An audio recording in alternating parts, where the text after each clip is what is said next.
as evil seems to be increasing, I believe God is giving increasing testimony of his reality and goodness. And I think these near-death experiences all over the world are that. There's something that happened in 1948 that was a precursor to whenever the end is. In Isaiah chapter 11, God says to him, in the last days, I will put a sign before all the nations. Again, he's speaking to all the nations. People don't realize that about the Bible. He's always thinking about everyone. And he says, I will regather the scattered people of Judah, the Jewish people, from the four quarters of the earth, so north, south, east, and west, and reestablish them in their land again, and they will never be displaced again. So Santosh, he grew up in India, Hindu background, so he knew the Hindu scriptures really well. His gallbladder erupted into his pancreas. Heartbeat was like 200 beats per minute, and they couldn't get it down, and he coded. And he hears code blue, and then he's above his body. And this brilliant God of light, he knew was a divine light. And he said, I always thought when you die, it's either nothing or maybe I would come back as another life form. He said, but that didn't happen. Instead, this divine light comes to him. He said, I fell in love with this light because I knew it was good and there to protect me and cared about me. And he follows and he travels through, again, these tunnels. And he comes to this place and he saw 12 gates. He said, I counted them. And he said, they were closed to me. And he looks at the nearest to try to find a way in, and he sees angels outside the gates. And he said, then I realize I'm looking at the kingdom of heaven. When a person dies, when their heart stops beating, no brain waves, say they have a heart attack, and they have a near-death experience, they say they leave their body. Usually they're initially up above their body in the room where their resuscitation is happening. And they commonly say, I was still myself. Most say I had a body, but it was like a spiritual body, not with 5 senses, more like 50 senses and blended senses, which that's hard to describe. What does that mean, blended senses?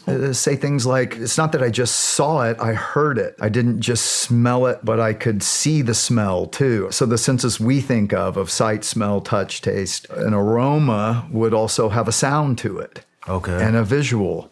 I don't know. I'm just telling you what they say. I've never experienced anything like that. But our memories are stored in neural networks in our brain. That's electrical activity. So when you have a flat EEG for hours, where are these memories being stored? So then they say, well, maybe it's when the brain's being rebooted that all this is happening. But again, it doesn't explain verifiable observations. It doesn't explain the blind. Doesn't explain meeting people you didn't know were dead on the other side. Why is it that 57% of NDEers experience relatives who have died before them? 31% get a life review. They have this panoramic reliving of their lives. But if it's just a brain thing, why wouldn't 100% or 0% get a life review? Apart from being in the presence of God, near-death experiencers say the life review was the most life-altering thing they'd ever experienced. They can re-experience their whole life.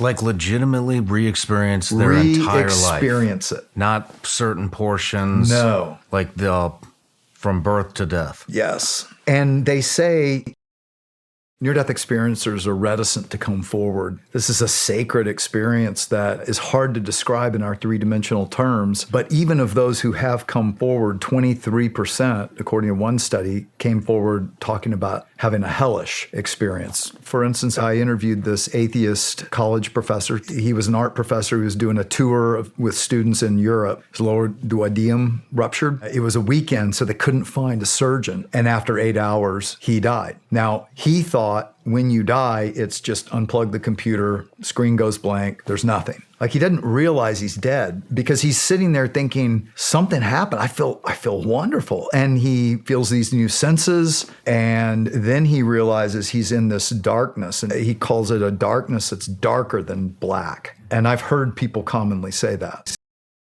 If it did in fact turn out that there was non-human intelligence visiting us from other dimensions, how would this play into religion, or would it? Well, I think what near-death experiences tell us is that there are definitely other dimensions. There are definitely intelligences on the other side. And whether you label them as aliens or UFOs or whatever, I don't know. God is an incredibly creative creator. If there's a creator, we've cataloged 2 million species on planet Earth, but our scientists say they think there are probably 7 million species that we haven't yet discovered because we're discovering new ones at that rate every year. Wow. We're talking about a mind that is so creative.